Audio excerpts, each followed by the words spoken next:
அனைவருக்கும் வணக்கம். நான் உங்கள் ரமேஷ் தமிழக வெற்றிக்கழக தொண்டனாக பேசுகிறேன். நேற்று செவிலியர் அனைவரும் ஒன்று கூடி சென்னை எக்மோரில் ஒரு பெரிய போராட்டம் நடத்தியிருக்காங்க. நள்ளிரவில் தான் சொல்லணும். இந்த போராட்டத்தில் ஈடுபட்டவங்களை காவல்துறை கைது செய்து கட்டாயப்படுத்தி 2.5 மணி நேரம் கிட்டத்தட்ட பேருந்துகளிலே இறக்கி விடாமல், அவங்களுக்கு இயற்கை உபதைக்கு எந்த ஒரு ஏற்பாடும் செய்யாமல் அலைக்கழிக்கப்பட்டு இறுதியாக கீழம்பாக்கம் பேருந்து நிலையத்தில் அவர்களை இறக்கிவிட்டு அவங்க ஊருக்கு செல்லுமாறு காவல்துறை பரிந்துரைக்கிறார்.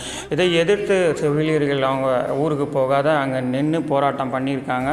ஏன்னா இது திமுக தேர்தல் அறிக்கையிலே இருக்குங்க. செவிலியருக்கான பணி நிரந்தரம் செய்து தரப்படும் என்று இந்த திராவிட மாடல் போலியான ஒரு வாக்குறுதியை கொடுத்து 4.5 ஆண்டுகால ஆட்சி புரிந்தும் இன்னும் அதற்கான ஒரு கோரிக்கை நிறைவேற்றின நிலையில் தாங்க அவங்க தள்ளப்பட்டாங்க. அவங்க நியாயமான கோரிக்கையை எதிர்த்து தான் போராடிட்டு இருக்காங்க. இந்த போராட்டத்தில் ஈடுபட்ட செவிலியருக்கு ஆதரவாக நமது தமிழக வெற்றிக் கழகம் தளபதி தலைவர் விஜயண்ணன் அறிவித்தல்படி யாதவ அர்ஜுனா அண்ணனும் சிடிஆர் நிர்மல்குமார் அண்ணனும் நள்ளிரவில் சென்று அங்கு செவிலியருக்கு ஆதரவாக போராட்டத்தில் அவர்களும் கலந்து கொண்டு இந்த போராட்டத்துக்கு நாங்கள் தமிழக வெற்றிக் கழக சார்பில் முழு ஆதரவு தருவோம், உங்களுடன் இருப்போம், எப்பவுமே தமிழக வெற்றிக் கழகம் பெண்களுக்கான ஒரு முக்கியத்துவம் கொடுக்கின்ற ஒரு கட்சி என்று சொல்வதோடு இல்லாமல் செயலிலும் நாங்கள் காட்டுவோம் என்று போராட்டத்தில் ஈடுபட்டு செவிலியருக்கான என்னென்ன தேவைகளோ அனைத்துமே தமிழக வெற்றிக் கழக சார்பாக உங்களுடன் களத்தில் நின்று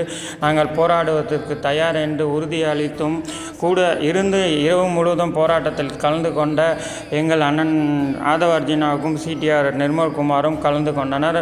மேலும் அந்த கூட்டத்தில் அவர்களுக்கு உறுதியளித்து ஆர்ப்பாட்டத்தை நாங்கள் வெற்றிகரமாக நடத்தி முடித்து தருவோம், உங்களுக்கான பணி நிரந்தரத்துக்கு வலியுறுத்தி நாங்களும் போராடுவோம் என்று உறுதியளித்தனர். நன்றி, வணக்கம். உங்களிடம் விடைபெறுவது உங்கள் ரமேஷ்.